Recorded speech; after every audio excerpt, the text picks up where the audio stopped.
Olá, boa tarde. O termo divórcio cinza já chegou até os seus ouvidos? Ele tem sido cada vez mais comum e visa caracterizar a separação depois dos 50 anos.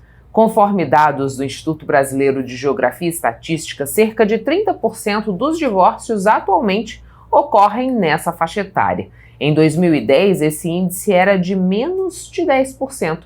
Mas que fatores têm influenciado nesse processo? É sobre isso que converso hoje com a advogada Ellen Freitas. Ellen, muito obrigada por aceitar o nosso convite, para que a gente falasse desse movimento que tem ganhado volume no nosso país, já com dados registrados pelo IBGE, mostrando o aumento do divórcio de pessoas com mais de 50 anos, o que batizaram de divórcio cinza. Quais são os fatores que têm colaborado para que essa decisão seja tomada? Hoje, Michele, primeiro agradeço o convite, Eu vejo que, além da expectativa de vida, que aumentou para 76 anos, e a gente vê pessoas com mais de 80, 90 anos, a independência da mulher, porque o que dificulta muito um divórcio é a partilha de bens. E os regimes de bens escolhidos, porque até 77, quem se casou até 77 se casava pela comunhão universal de bens. Então tudo tinha que dividir pela metade, inclusive herança. E às vezes a própria mulher era quem recebia a herança e ela tinha que dividir com o marido. Então eu vejo que a visão da mulher de se sentir dona de si e ver que não precisa continuar um casamento, mesmo que falido, em prol da família. Porque a família permanece, o que não permanece é só o relacionamento entre o casal. E acaba que ambos começam a ter uma vida mais saudável, porque se cuidam mais, tem um brilho maior em relação à vida, ao que podem viver, viajar, trabalhar, estudar. Tem muitas pessoas que voltam a estudar depois dos 50. Se permitem ter novas experiências, Exatamente. Mesmo que já estejam aí nessa fase já de um caminhar para o encerrar da vida, mas se permitem essas novas possibilidades. Quando você disse a independência da mulher, a gente pode dizer que esse aumento de divórcio se dá pela iniciativa feminina na maior parte das vezes? Sim. E até perfil psicológico, o homem é muito difícil ele chegar e falar, acabou o casamento. Geralmente essa iniciativa é da mulher. O homem ele tende a empurrar com a barriga. A mulher não, ela fica 1 ano, 2 anos, vai maturando, viu os filhos já crescerem, os filhos já estudaram, já saíram de casa, agora eu estou livre, agora eu posso viver minha vida.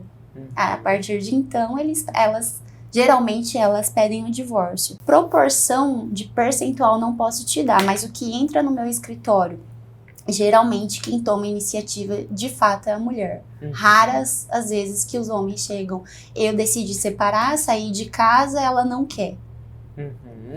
E esses divórcios depois dos 50 anos, Ellen, eles são mais fáceis de se realizarem, ou ainda tem aí discussões, o litígio ainda está muito presente, ou acaba que eles conseguem chegar a um acordo e entendem que o melhor caminho mesmo é cada um seguir a sua vida? Nesse caso existe uma vantagem, que não tem filhos pequenos, os filhos já são maiores, e vai do bom senso, muitos filhos já têm o bom senso de ver assim, não, meus pais não estão felizes, eu concordo, eu dou o apoio, eu não vou tomar partido, mas eu apoio a sua decisão. E isso acaba gerando segurança também.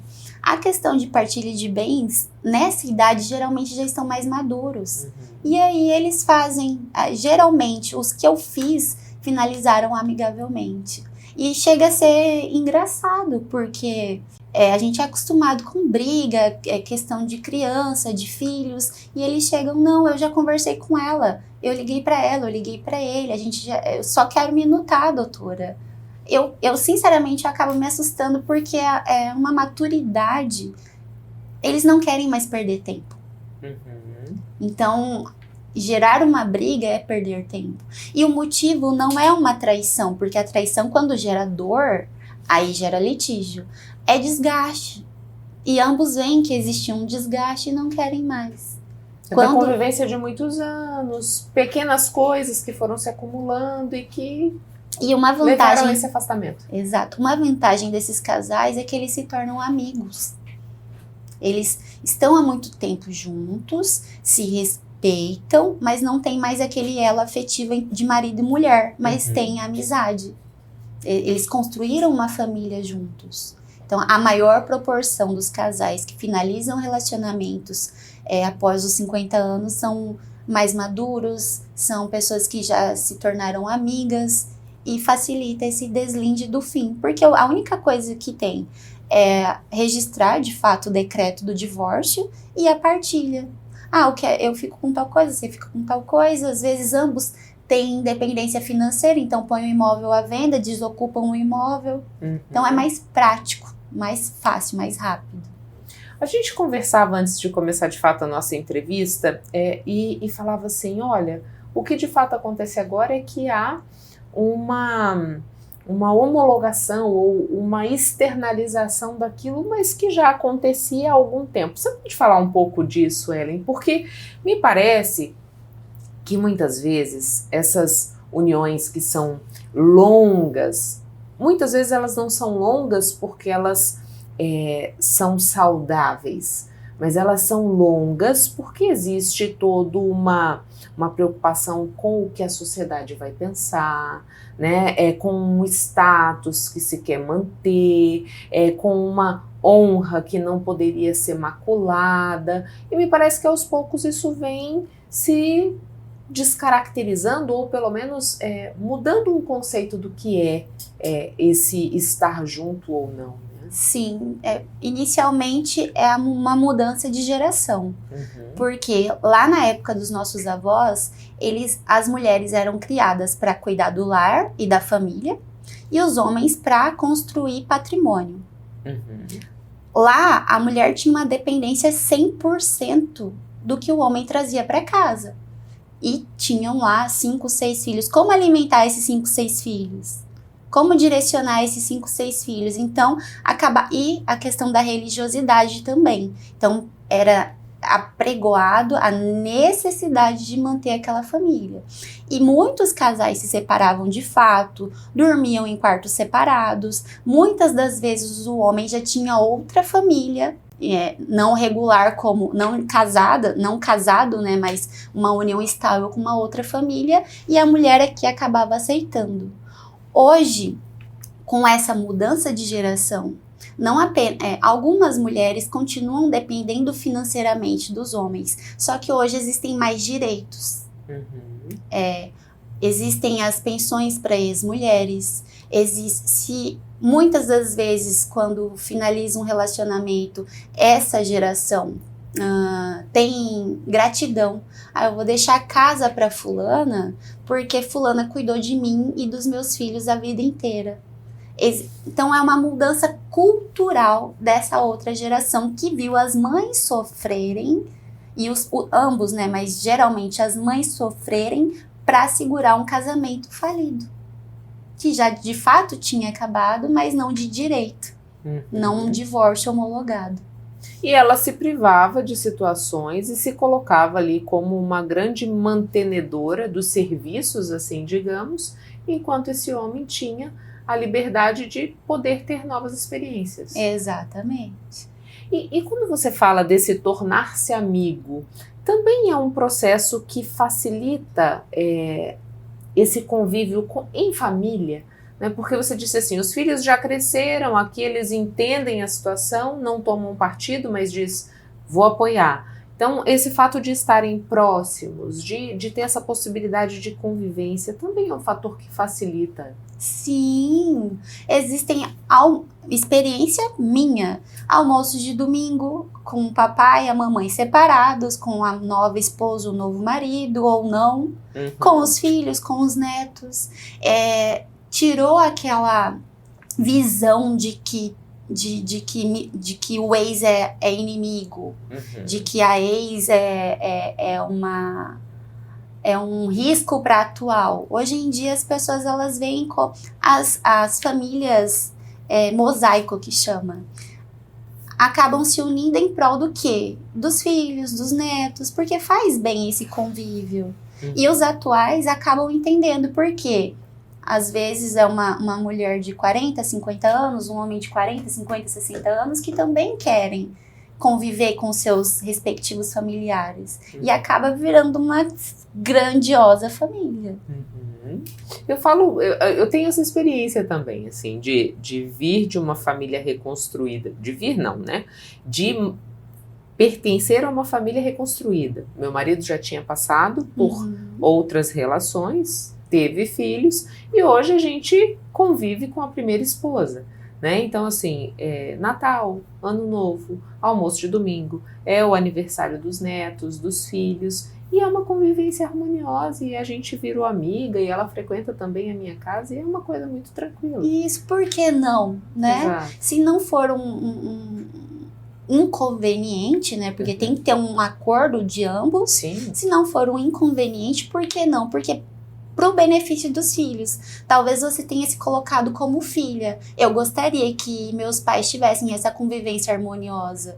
Porque gera uma segurança, mesmo sendo um filho adulto. Sim. Gera uma segurança saber que os pais podem estar no mesmo lugar. Num casamento, num batizado, num nascimento de um neto. É sim, porque é um sofrimento você não poder partilhar esse momento com ambos, né? E Sim. ambos são importantes para sua vida. Sim. E me diz uma coisa, quando você diz desses novos interesses, isso é automático a partir do momento que o divórcio acontece ou isso já vem se manifestando antes? Novos interesses, como você disse, quer estudar, quer viajar, às vezes retorna para o mercado de trabalho, se já tiver numa aposentadoria, né? Isso já vem se manifestando antes ou é a partir do divórcio que isso surge até como uma maneira de colocar no lugar daquela relação que existia uma outra ocupação? Michele, isso é de mamando a caducando. Qualquer pessoa que se divorcia, ela parte para novas experiências. Sejam viagens, sejam relacionamentos, sejam cursos. É como se fosse uma alforria. Agora eu posso vivenciar o novo. E até por curiosidade, às vezes, vamos trazer aí, eu acho que a geração baby boomer, os de 50 anos, né? Casou-se aos 19. Não, papai não deixava sair, meu marido não gostava de sair, meu marido não gostava de viajar, era só casa, trabalho, igreja. Logo vieram os filhos. Me separei. Meu sonho é conhecer o mar. Eu vou realizar os meus sonhos. Porque não tem mais um fator impeditivo. Porque por respeito, eu não vou ao shopping sozinha tomar um café porque meu marido ou minha esposa não deixa. São coisas simples que as pessoas fazem a partir do momento que se separa até para se redescobrir. Porque acaba se perdendo. Do que eu gosto? Eu tomava café todo dia de manhã, mas eu não gosto de café, eu gosto de chá. Então, começa a se descobrir, redescobrir e ter novas experiências automaticamente. Então, para quem está assistindo a gente, que porventura sente um incômodo, mas ainda se pega ali nas amarras do julgamento. Sociais. Exatamente. Né? O que você diria para essas pessoas, Ellen? Olha, como uma mulher divorciada, não tenha medo. A gente tem muito medo do desconhecido e acaba ficando no mesmo lugar. Porque eu já, por mais que esteja ruim, eu conheço isso aqui. Para mim é cômodo. E o desconhecido pode ser bom ou pode ser ruim. Mas eu acredito que a partir do momento que você decide ter uma felicidade, não vai ser todos os dias felizes, vai sentir falta da companhia, da rotina, mas a gente vai criando novas rotinas, novas experiências, novos amigos. Se de fato acabou o amor, porque às vezes eu tô brava, eu quero terminar, eu sento com o meu cliente e falo, calma, eu quero que você me dê um mês para você pensar. A partir do momento que você decidir que realmente quer se separar, não tenha medo. Vai doer, você vai chorar, vai sentir falta, mas o novo não é tão difícil. O novo, ele acaba sendo encantador. Porque você descobre o que você tem dentro de você. Porque com a rotina de marido, de filho, de trabalho, de casa, a gente esquece. A mulher é tendenciosa a esquecer de si. E a partir do momento que você decide se separar por aqui o casamento ser um fator impeditivo, pode ir que vai dar tudo certo. Muito obrigada pelas informações, Ellen. Por nada. Em dezembro de 2024, a lei que prevê a guarda compartilhada completou uma década de existência. Que mudanças essa legislação foi capaz de promover na nossa sociedade? Será que em 10 anos a responsabilidade de criar os filhos ficou melhor distribuída entre os pais? Para discutir sobre isso é que recebo hoje aqui no Papo com Ela a advogada Rita Bueno. Rita, muito obrigada por aceitar o nosso convite, para que a gente pudesse trazer mais informações desse assunto que parece tão popular, mas que por vezes ainda desperta a dúvida da população, que é a guarda compartilhada. Em dezembro do ano passado, a gente teve aí a celebração dos 10 anos dessa legislação. Queria que você pudesse explicar. A guarda compartilhada é simplesmente dividir entre pai e mãe o tempo de convivência, o tempo de cuidado dessa criança? Ou isso vai muito além do que apenas a presença física ou virtual desses genitores? Vai muito além, Michele. A guarda, ela se trata muito mais a respeito da tomada de decisões, né? Vamos falar ali da gestão, né, da vida dessa criança entre ambos os pais. Então, todas as decisões de extrema importância na vida daquela criança, educação, saúde, vai ser tomada de forma compartilhada. Então, a convivência, ela é diferente da guarda, né? A gente costuma ver muita gente achando que a guarda é regime de convivência. A criança fica um pouco com o pai, um pouco com a mãe, né? Mas guarda não é isso. Guarda é sobre tomada de decisões. Regime de convivência, que é passar um tempo com um tempo com o outro, né? O que pode ser feito, inclusive, de forma virtual, né? E é o melhor para a criança, que haja essa guarda compartilhada e essa convivência equilibrada com ambos os genitores. Quando você fala pra gente assim, a guarda compartilhada na verdade consiste nessa tomada de decisão conjunta naquilo que vai definir a vida daquela criança, né? Sejam Sim. aspectos que envolvam a religião, a educação, a saúde, enfim, tudo aquilo que norteia a vida daquele pequeno ser que depende desses genitores. Como é que fica a guarda compartilhada, Rita, quando esses pais não conseguem ter uma boa convivência? Né? Porque a gente sabe que na maior parte das vezes o divórcio, a separação, acontece de forma conflituosa. Sim. Como é que se supera isso para chegar no que se considera ideal dessa guarda compartilhada? Sim. A comunicação é a chave nessas situações, né? Então, assim, é uma situação muito individual de cada, né, conjunto de pais ali criando aquela criança, e eles precisam buscar observar o que é melhor para aquele menor. Então, assim, não está havendo uma comunicação, não está havendo o foco central da criação, que é o menor, vai haver um conflito, e aí muitas vezes não é possível resolver ali entre eles, e aí precisa judicializar, né? E judicializar é o quê? É trazer um terceiro para dentro, né, do seu relacionamento ali com o seu filho, para decidir sobre uma questão. Aí, às vezes, em uma situação de escolha de escola, algo nesse sentido, imagine você trazer um terceiro para decidir qual é a escola melhor para o teu filho, né? Ou até mesmo propor uma modificação de guarda para guarda unilateral, mas já é reconhecido que isso não é saudável, né? Do ponto de vista psicológico para os menores, para esse desenvolvimento dessa criança. Então, eu acredito que existe essa necessidade de melhorar-se a comunicação, melhorar-se a informação também, para que traga essa consciência para os pais, né, para que haja uma boa comunicação no sentido de decidir ali e conversar, né, o que é melhor para o nosso filho, né, e afastar ali a figura do homem e da mulher, né? E lembrar que são ambos os pais. Uhum.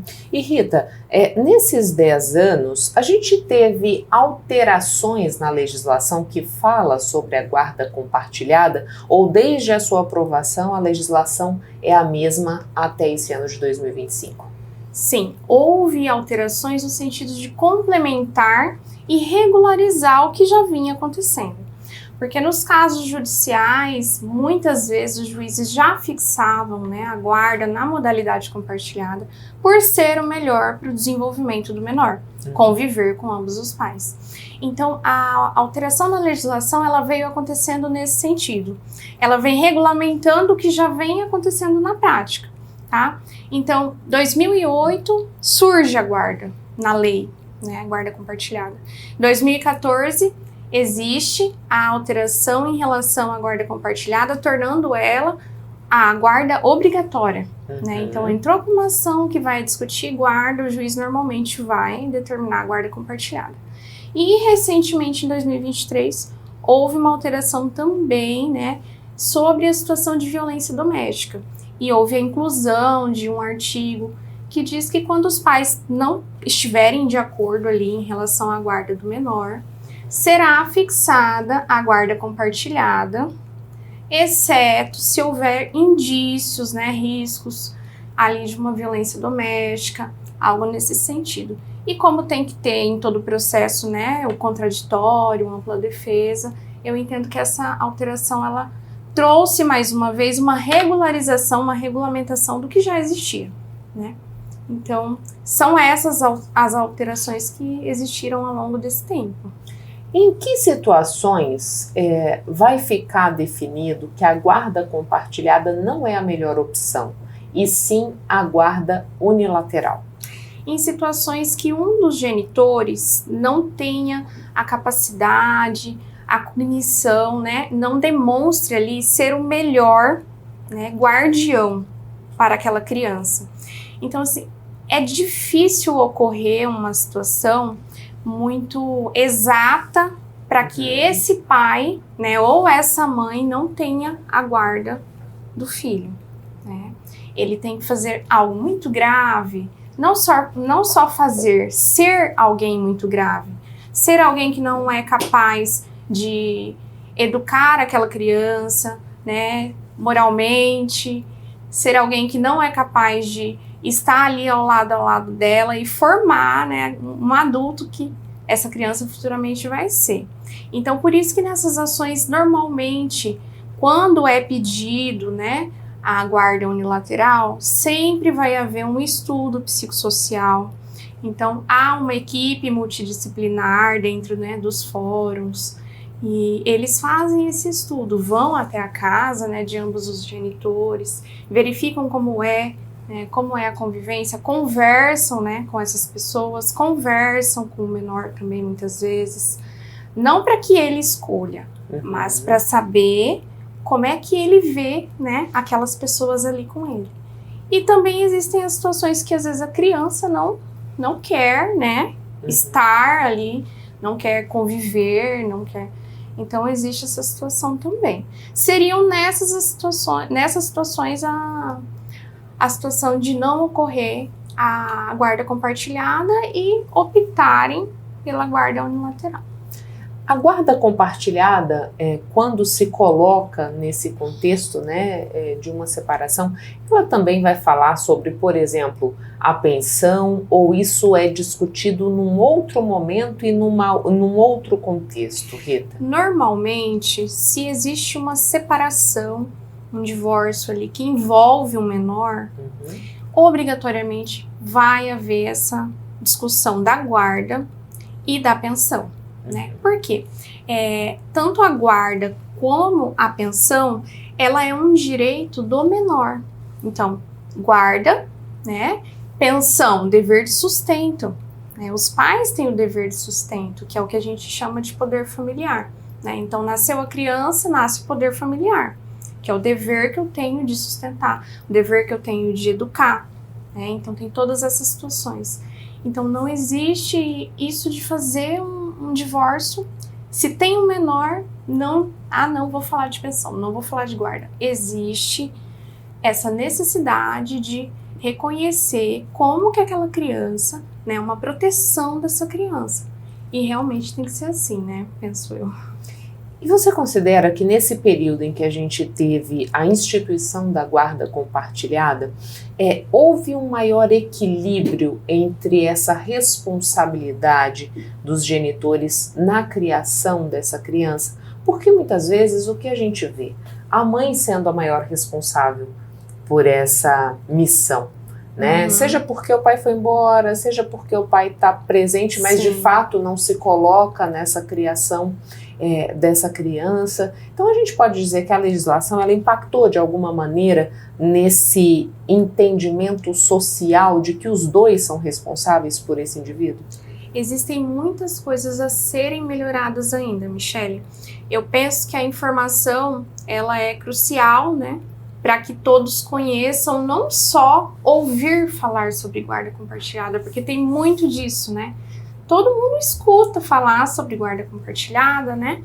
Vê na mídia, algo assim, mas a busca por um profissional que vai ajudar a compreender ali, e quando eu falo de profissional, não é só os operadores do direito, campo da psicologia também, né? Para desenvolver melhor a criação daquele menor. Então eu penso que existe muito a ser melhorado ainda, principalmente por não haver um esclarecimento entre o que é a guarda de fato, né? Não é só a convivência, passar um tempinho. Então existe muito isso, e a falha na comunicação dos pais, né, traz essa prejudicação no exercício da guarda também. Então a gente ainda precisa caminhar bastante, né? Bastante. E é um conjunto, né, em que precisa de toda a sociedade. Não adianta só os operadores do direito ali, né?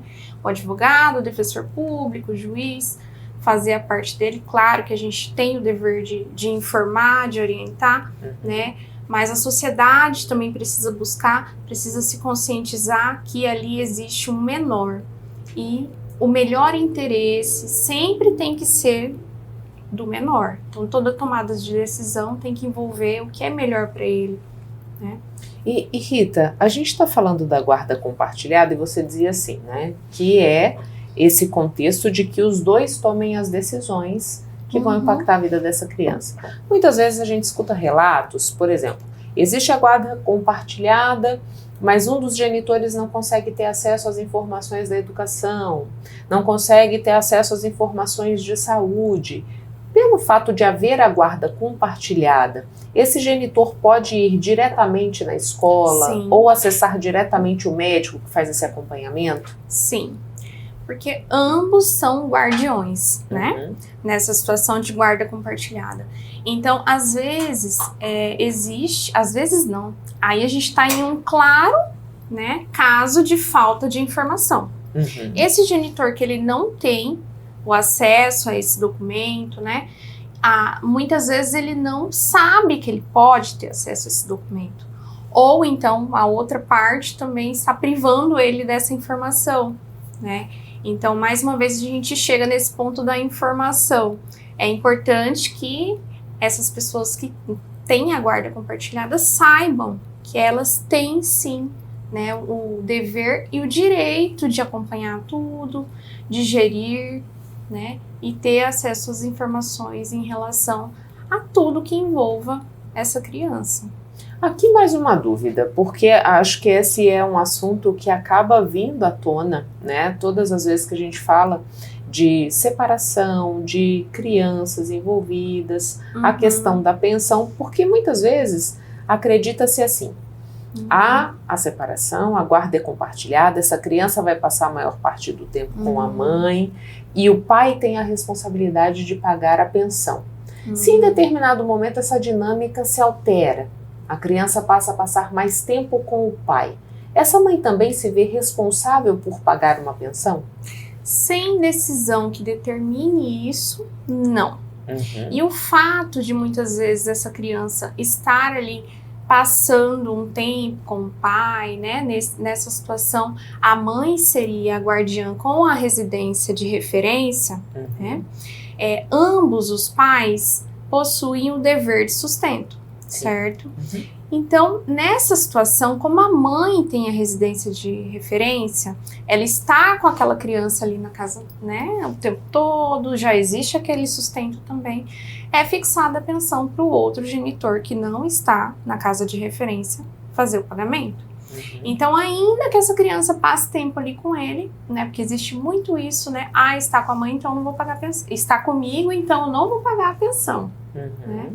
Ainda que ele esteja ali, existe o dever de pagamento de pensão. Agora, se houver uma mudança no cenário de essa criança passar a ter a residência de referência com o pai, deve haver uma modificação do regime dessa guarda, deve haver um acordo ou ingressar com uma demanda pedindo a modificação da guarda. Né? Assim como existe revisão de alimentos, né, existe também a modificação da guarda para que seja modificada essa situação. Mas não existe isso de não haver o dever de pagamento, que é o dever de sustento. Exato. Não é nem questionar se deve ou não pagar, né? Mas se isso cabe aos dois, mas é muito se houver essa variação. É muito interessante essa pergunta porque acontece muito. Então, assim, o menino foi lá para minha casa e passou as férias lá, comeu, bebeu, então pra que eu vou pagar a pensão? Se ele tava comigo, os gastos estavam tudo comigo. Então, assim, existe muito isso, né? Assim como há uma confusão entre pensão e guarda. Não pagou a pensão, então não vou permitir que veja meu filho. Peraí, não é bem assim. São coisas distintas, né? O direito de convivência é um, direito do menor, e o direito de ser sustentado também é direito do menor. E os dois não interferem um no outro. Né? Não, um não precisa do outro para existir. Não. Né? São independentes. São independentes, exatamente. Nosso tempo chegou ao fim, Rita. Gostaria que você deixasse uma mensagem para as pessoas sobre a importância da guarda compartilhada no desenvolvimento dessa criança. Gente, a guarda compartilhada, ela é um conjunto de tomadas de decisões na vida daquele menor. Então, a mensagem que eu quero deixar hoje aqui para os pais é que observem sempre no momento de tomar uma decisão sobre o seu filho, o que é melhor para o seu filho. Existe um conflito entre os pais? O meu filho precisa ser envolvido nesse conflito? É necessário um amadurecimento e uma conscientização a respeito da principal escolha que você fez de ser pai, de ser mãe, e trazer sempre a melhor decisão para a criança, para que ela tenha um bom desenvolvimento, para que ela sempre seja respeitada, para que ela tenha os seus direitos e vocês, como pais, consigam exercer os deveres da melhor forma para o desenvolvimento dessa criança. Hoje aqui no Papo com Ela a gente falou sobre os 10 anos da guarda compartilhada e uma das situações que pode ocorrer nessas separações dos genitores é a alienação parental. Pensando em ajudar pais e evitar o sofrimento de crianças, é que a advogada Rosângela Passadori escreveu o livro Alienação Parental, uma batalha difícil, mas não impossível de vencer, uma espécie de manual.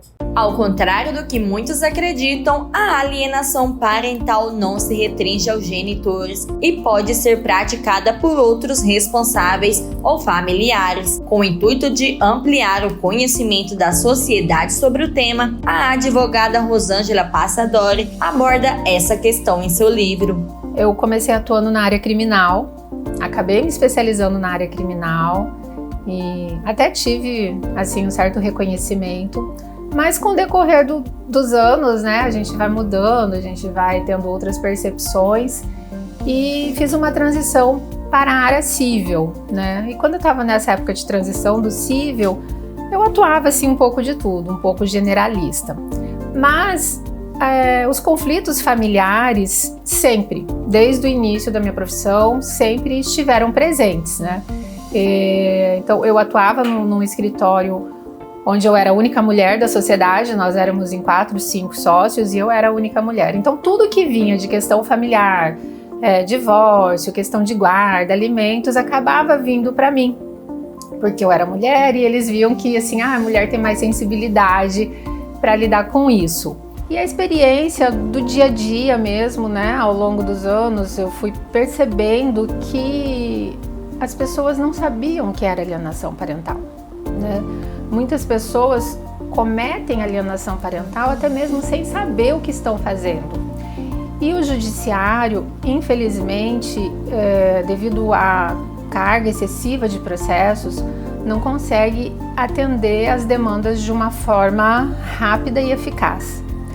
Então, tendo esse olhar e essa percepção, primeiramente eu criei um e-book para orientar os meus clientes, né? E esse e-book eu trazia o que era alienação parental, como perceber os primeiros sinais e como agir, né? Eu trouxe assim as questões de forma bem objetiva, mas para orientação mesmo.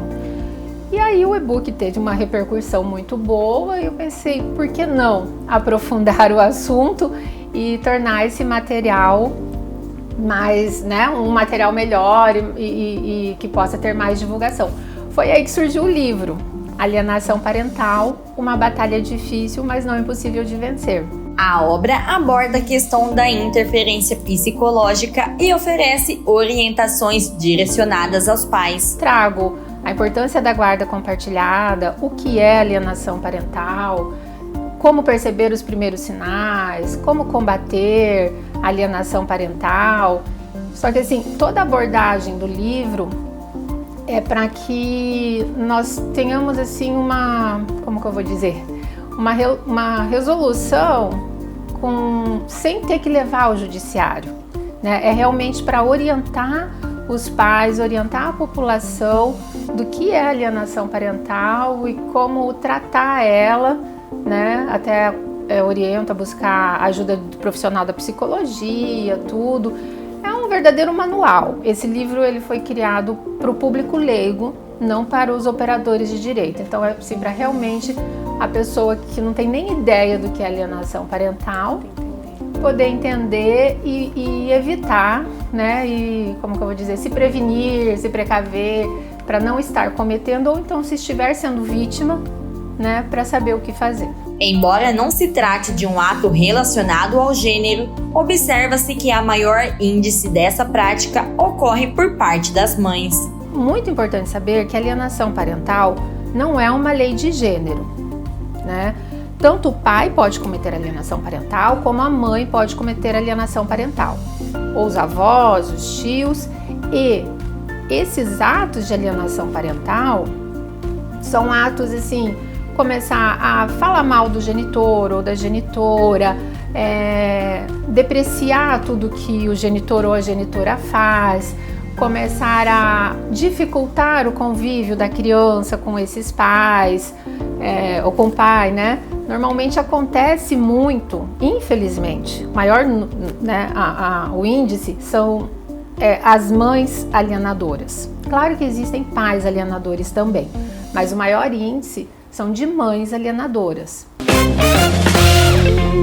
Com influências do pop e da MPB, a cantora, atriz e compositora cuiabana Aranin lançou a canção Cores, um verdadeiro desabafo sobre os desafios enfrentados por aqueles que decidem viver da arte. Aranin é uma artista cuiabana que vem ganhando espaço na cena cultural com sua música autoral, marcada por sensibilidade e pluralidade. Seu trabalho traz referências de sua vivência nas artes cênicas e dança, criando uma identidade única. O lançamento de Cores vai além da música. A faixa chega acompanhada de um clipe conceitual produzido em parceria com artistas mato-grossenses. Me chamo Aranin, eu sou artista, sou cuiabana aqui, natural de Cuiabá. Sou bisneta do Carmindo de Campos, o famoso poeta aqui, né, que dá nome em uma de nossas avenidas. E quando eu fiz 18 anos, eu decidi sair de Cuiabá para poder estudar e me profissionalizar como artista, né? Então eu fiz teatro, tenho experiência em algumas publicidades, projetos audiovisuais e nos últimos 5 anos eu tenho dedicado minha carreira ao meio musical. Então, como cantora, eu já lancei alguns trabalhos autorais e Cores é o meu trabalho mais recente para você poder conhecer aí um pouquinho do meu trabalho autoral. Eu acompanho muito alguns artistas aqui de Cuiabá. E um dos meus sonhos era fazer essa conexão, né, com a pintura, com as artes plásticas. E eu já vi muito as artes do Adriano Figueiredo aqui nas ruas de Cuiabá. Então, faz mais ou menos uns 3 anos que a gente vem conversando, que a gente vem pensando em como a gente pode juntar esse trabalho.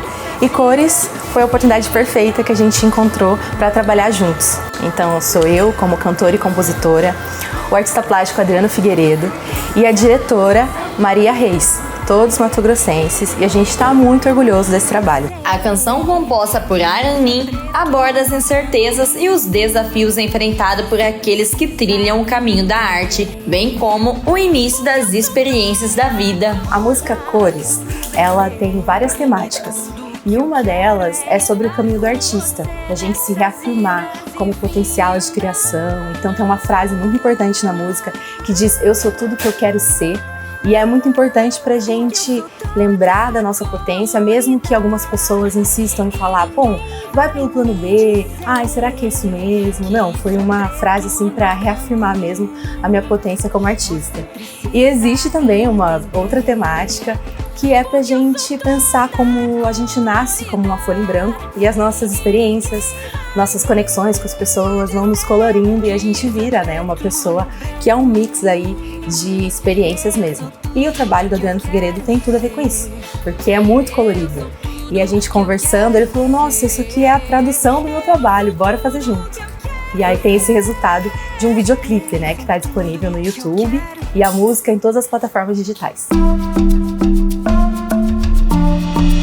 O mágico mundo de Harry Potter desembarca em Cuiabá e promete trazer muitas emoções aos fãs de todas as idades através de uma exposição interativa. Prometendo encantar fãs da série que nos levou ao mundo mágico de Hogwarts Stars, o Goiabeira Shopping transforma sua praça de eventos em um espaço imersivo repleto de experiências inspiradas no mundo dos bruxos, uma excelente opção para o período de férias. E esse ano, né, o Goiabeiras traz para esse evento de férias, para as famílias cuiabanas, o evento Harry Potter Celebre Hogwarts, né, que é esse cenário alusivo, né, a essa saga com 25 anos, né, de vida, essa saga que é um grande blockbuster, tanto da literatura quanto do cinema, né, que encanta gerações aí há quase 3 décadas.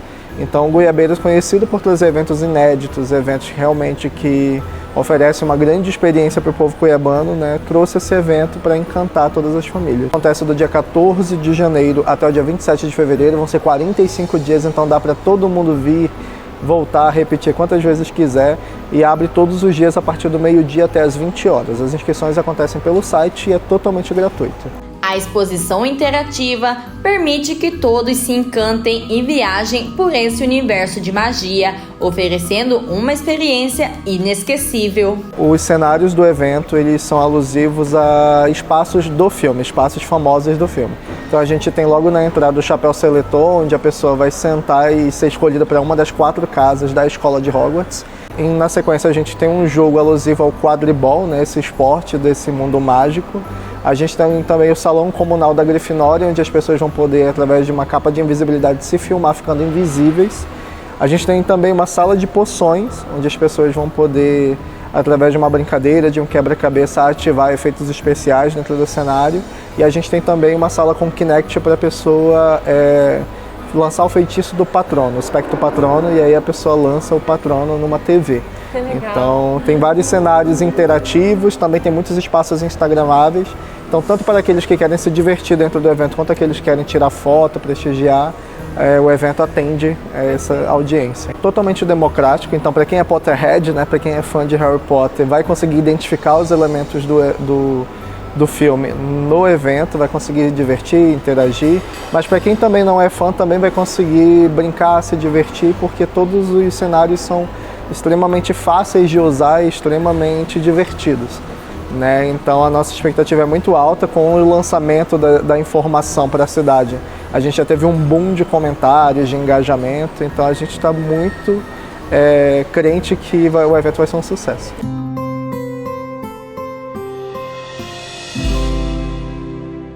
Arautos Negros, de autoria do poeta peruano César Valerro, foi a escolha do imortal João Carlos Vicente Ferreira, ocupante da cadeira 27 na Academia Mato Grossense de Letras, o Papo Poesia de hoje. Há golpes na vida tão fortes, eu nem sei. Golpes como o do ódio de Deus, como se ante eles a ressaca de quantos foi sofrido se empossara na alma, eu nem sei. São poucos, porém são. Abrem sulcos escuros no rosto, mas ferem no lombo mais forte. Serão talvez os potros de bárbaros Átilas, ou os arautos negros que nos manda a morte. São as caídas fundas dos cristos da alma, de alguma fé adorável que o destino blasfema. Esses golpes sangrentos são as crepitações de algum pão que na porta do forno se queima. E o homem, pobre, volve os olhos, como quando por onde os ombros nos chamam umas palmadas. Volve os olhos loucos e, tendo o vivido, se empossa, como um charco de culpa na mirada. Há golpes na vida tão fortes, eu nem sei. Chegamos ao fim de mais uma edição do Papo com Ela. Eu agradeço a você que ficou com a gente até esse momento. É sempre uma honra e satisfação poder contar com a sua companhia. Mas antes de ir embora, eu quero te fazer um convite. Siga o Papo com Ela no Instagram, no Facebook, no TikTok, no YouTube, para que você não perca nada que a gente produz aqui. E lembrando, você pode me ajudar a fazer o programa, sendo parte essencial dessa construção. Me conta, o que você gostaria de ver aqui no programa? Você pode fazer isso pelas nossas redes sociais ou por esse endereço de e-mail que aparece na tua tela. É também por esses canais que você pode fazer contato com a gente para que anuncie o seu negócio aqui no Papo com Ela. Tenha uma excelente semana. Na sexta que vem a gente está de volta trazendo muito mais conteúdo para você e espero mais uma vez poder contar com a sua companhia. Um beijo e até lá!